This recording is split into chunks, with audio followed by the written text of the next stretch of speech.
next major version of Rails is just around the corner, and since this is episode 400, I thought it would be nice to explore what's coming in Rails 4.0.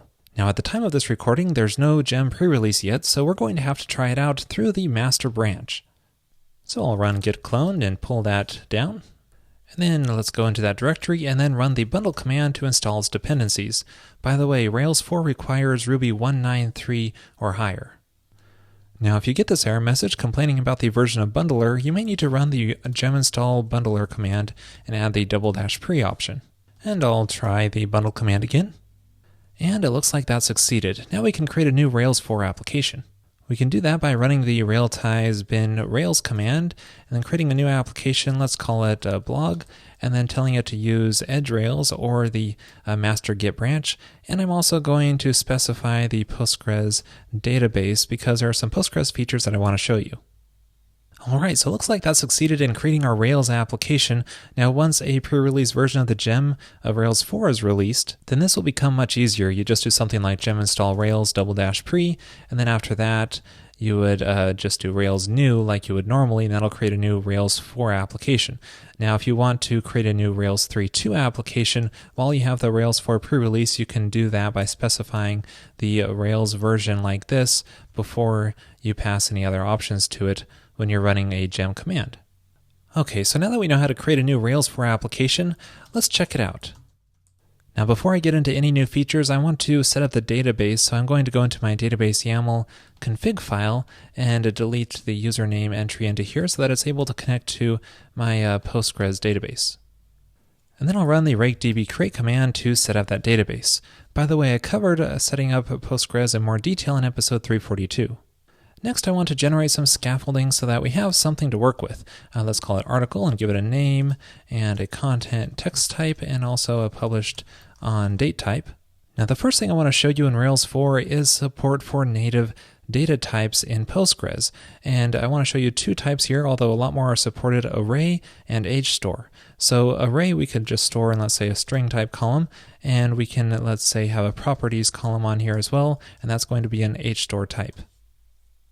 So here's the migration file that was generated, and to get this tags column to be an array, you just pass in an array option, assuming that you're using Postgres as your database, and that will be a native array type in Postgres. And next, to get HStore working, what we can do is call execute and then pass in create extension HStore, and that will set it up for you so that you're able to add HStore type columns. Now running rakedb migrate, it will create that table for us. And you might notice that running migrations in Rails 4 are not quite as noisy when using Postgres as they were before, because now it only shows warning messages instead of all of the log messages. Okay, so let's check out how these data types work in the console. First, I'll create a new article and give it a name. Now for the tags, we can pass in a Ruby array into this, and it will be converted into a Postgres native array automatically for us. And for the properties, we can pass in a Ruby hash, and that will be, again, converted into a Postgres HStore automatically behind the scenes. And you can see if we fetch that article, the tags attribute and the properties attribute are both an array and hash values, so we can interact with it through that. While it's true you could do something similar, this was serializing a text column. This allows you to interact with it in much more efficient ways with Postgres. I encourage you to check out episode 345 for further details on how I use HStore. Next, let's explore some of the other new features in Active Record, starting with the all method. This is now an Active Record relation instead of returning an array of the results. I really like this because it's now lazy loaded and only triggers a database query when it needs to. It also gets rid of the need for the scoped method, so it replaces that functionality, and the scoped method is now deprecated. Now if you do need the old functionality where you're returning an array and fetching the results, you can call to_a on any Active Record relation, and that will do the same thing as all used to do. Another new method that goes along with this is load, which will trigger the query on the database but return an Active Record relation instead of an array. So this is useful if you want to trigger the query maybe for some kind of caching but still want to return a relation for some reason. Another method I'm glad to see is none, and this will return an Active Record relation which will just return no records and not end up hitting the database. This is useful if you want, for some reason, to never return records but allow other scopes to be called on it. Speaking of other scopes, another useful one is that you can call not on the where scope now, and that will invert it. So let's say the name is not hello. And this didn't end up finding the record because we have this not where condition on it. Really handy. Another new addition is that the order clause now accepts a hash, so we can pass in the column name and the order that we want it to be sorted in like this, and we can pass in multiple columns as well. The next thing is something that I've wanted for a really long time, and that is the ability to mutate the relation using a bang method of the scope. Let me show you. Let's say I'm setting a relation object to a variable, and let me use semicolons here so that we don't inspect this relation object and trigger the database query. And then I want to add some more conditions to this scope. So you might call where on this, but this is going to return a new relation object, so you're going to have to replace the variable like this, and that gets a little bit ugly.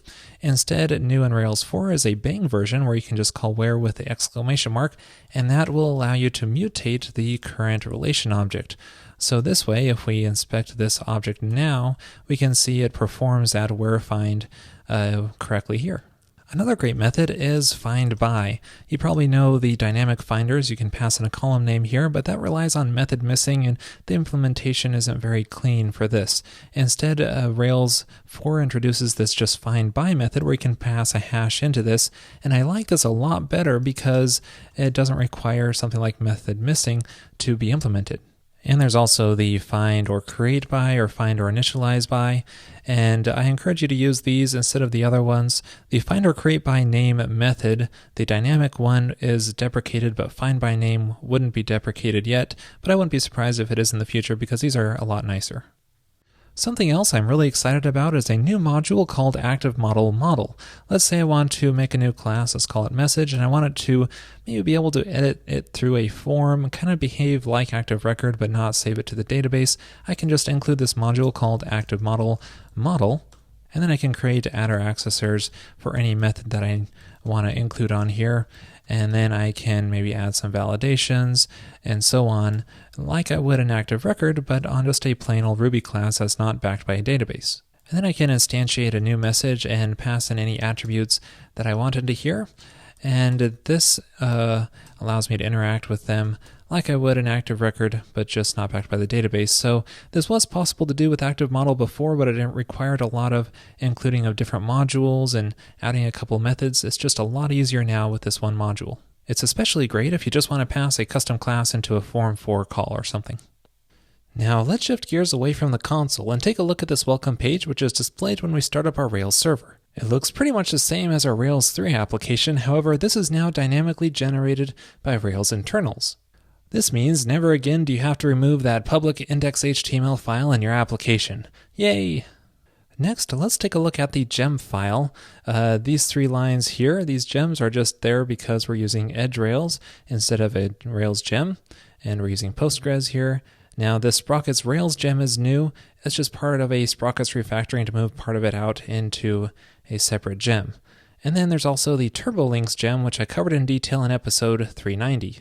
Now, even though TurboLinks is enabled by default here, it's pretty easy to remove if you want to. Here's how. You just remove the gem from the gem file, and then under the application.js file, remove the TurboLinks line here. And then finally, in the application layout file, you might want to remove the mentions of the data TurboLinks track attribute. By the way, this attribute is something new that's been added since I covered it in episode 390. I believe it's just that TurboLinks will then track these assets and reload the entire page if they change. Next, let's check out our controller and see what was generated by the scaffolding, because quite a bit is changed here. First of all, the scaffolding now loads the model record using a before filter, except it's not called a before filter anymore, it's called a before action. It does exactly the same thing, and you can still use before filter if you want to. That's not going to be deprecated anytime soon. However, before action seems to be the new convention. The next thing of note is that the update action now responds to either a put request or now a patch request. And a patch just seems to fit the behavior of an update action more clear, which is, I guess, why they changed it to patch. And I wouldn't be surprised if put goes away eventually, although that'll probably be a ways off. Also, the update attributes method has been renamed to just update, although you can still use update attributes without any deprecation warning. It does the same thing, although update seems a little more concise. And then finally in this controller, we have our support for strong parameters built right in. And I'm really glad to see this because it seems like a much better solution than adder accessible, which I covered in detail in episode 371. So I encourage you to check that out for more information on strong parameters. And of course, this means that in our model, we no longer need that adder accessible line. However, if you do want that functionality back, you can add it through the protected attributes gem. Now, while I'm here inside of the model, I want to make a quick note about scopes. Previously, you could just pass in another scope as a second argument, maybe like an order clause like this.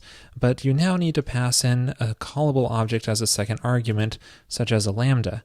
This is because before it was just too common to accidentally put something dynamic, such as the current time, in the second argument, and this just prevents that problem because this will always be evaluated at runtime.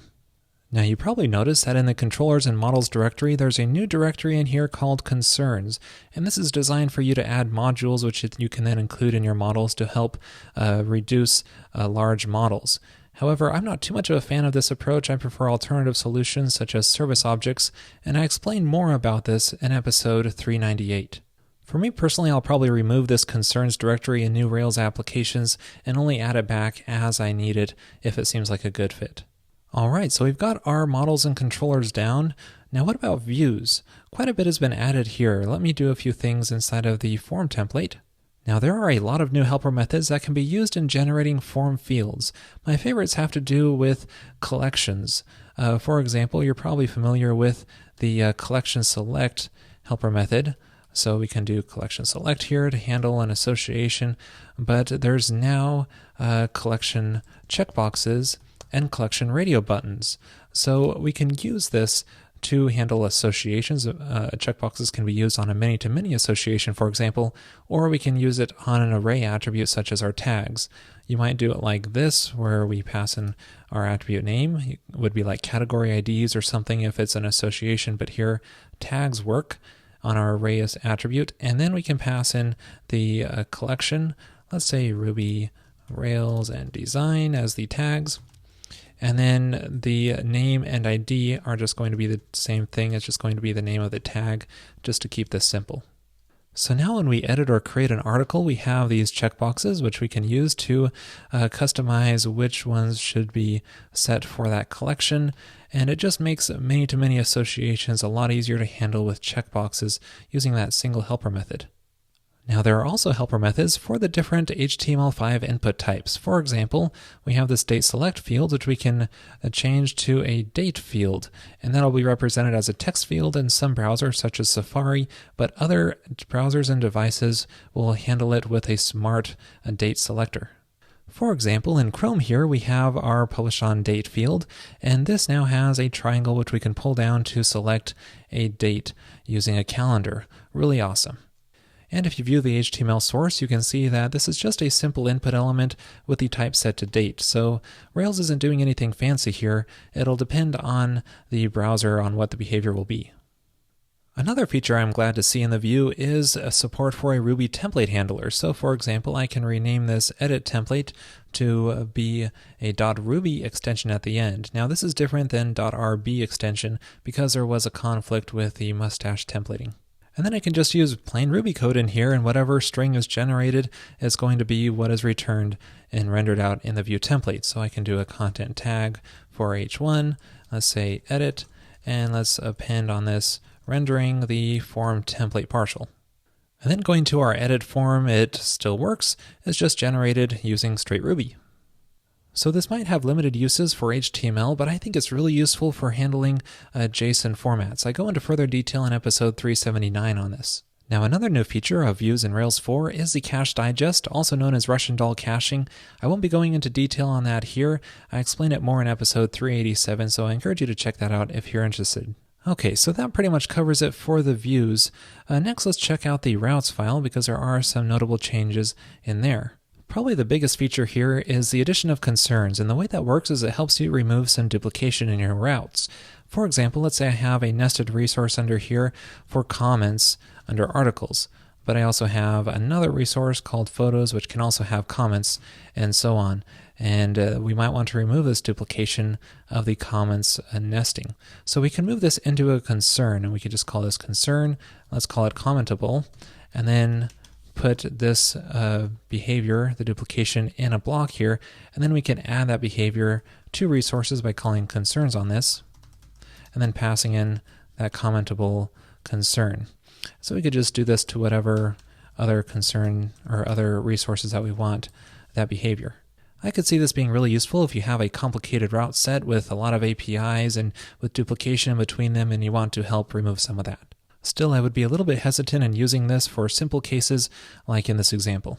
Alright, let's move on and talk about the match method. You probably know this as a way to support any type of request, whether it be get, post, put, delete, and so on. And this is actually no longer supported, so I think they're doing this to encourage you to specify exactly what type of request that you want to accept, so you're not just doing wildcard matches all the time. So you would want to change this to probably a GET request, or maybe a POST if you want to accept that, or the newly supported patch verb, and so on. Now this next thing I want to show you is really cool, by far my favorite feature involving routes, and that is if you supply any constraints to a route, then that is automatically going to turn into default attributes when you generate the URL. For example, let's say we specified the protocol here, and this is going to be, let's say, HTTPS, and let's also specify the subdomain, and let's make that test. Now before, if you would call foo URL in your Rails application, it wouldn't include any of those constraints, but now it generates it with the proper protocol and subdomain. So I'm really excited to see this. I'm glad it's finally implemented. Okay, I've got just a few more things left to show you. Let's start in the application config file. In here, you can pass in a call to console and pass in a block into here. And this block will be evaluated when you're loading the Rails environment through the console. So you can add some specific console configuration in here, such as changing to pry if you want. So you can configure the console to use pry like this, and you'll also need to add pry to your gem file if you want to do this. By the way, I covered pry further in episode 280. Next, I want to show you the production config file. Specifically, this configuration, eager load is set to true, and this is going to eager load your entire Rails application and all the classes instead of using auto loading, which makes it thread safe. Now previously, this behavior was enabled using an option called thread safe, but that has since been deprecated and is encouraging you to use this behavior. I explained this more in episode 365, so if you're interested in threading and how that works in Rails 4, check that out. Now we're at the last thing I want to show you here, and that is the test directory. So this is now structured a little differently. Instead of having unit and functional directories, we have controllers, models, and so on. So it's a little bit more structured like our spec is.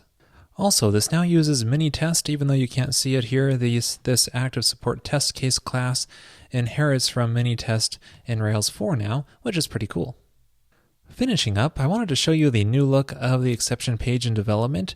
It's redder, making it more apparent that an exception has occurred, and also if it's a routing error, it shows you a table of routes for your application, which can be pretty handy. Another way to get the routes information in development is to go to the Rails/info path, and that will display that same routing table, and also you can toggle in between routes and the server properties. Pretty cool. Well, that brings us to the end of this look at Rails 4. There are so many great features, but I didn't cover everything here, so I encourage you to check out this excellent post by Santiago Passerino, where he compiles a long list of various links of new additions in Rails 4. Now, there are several things that were removed from Rails 4 as well, such as active resource, model observers, page and action caching, and even disabling rack cache by default, but all of those can easily be brought back just through including gems. Also, one feature in particular that I didn't cover here is Action Controller Live, which is a great feature, and I plan to cover it in detail in a future episode. I thought it was big enough to deserve its own. And one quick note for those expecting a queuing API with asynchronous mailing support, that ended up getting pulled out of Rails 4, but maybe we'll see that in the future sometime. So this brings us to the end of episode 400. I don't have anything big planned like a contest this time. Probably for episode 500 I'll do something big. But I do want to leave you guys off with a bit of a challenge. For this new year, 2013, I encourage you to learn something new that's unrelated to Rails, that you feel will stretch your mind in interesting ways. This could be a new programming language or framework, or learn more about graphic design, or maybe even something completely unrelated to technology. The reason for this challenge is that it's easy for us to get comfortable in our development environment, and trying new things is a great way to exercise our mind. I believe this will make us better Rails developers in the end. So, that's my challenge. Hope you guys have had a great new year so far, and thanks for watching.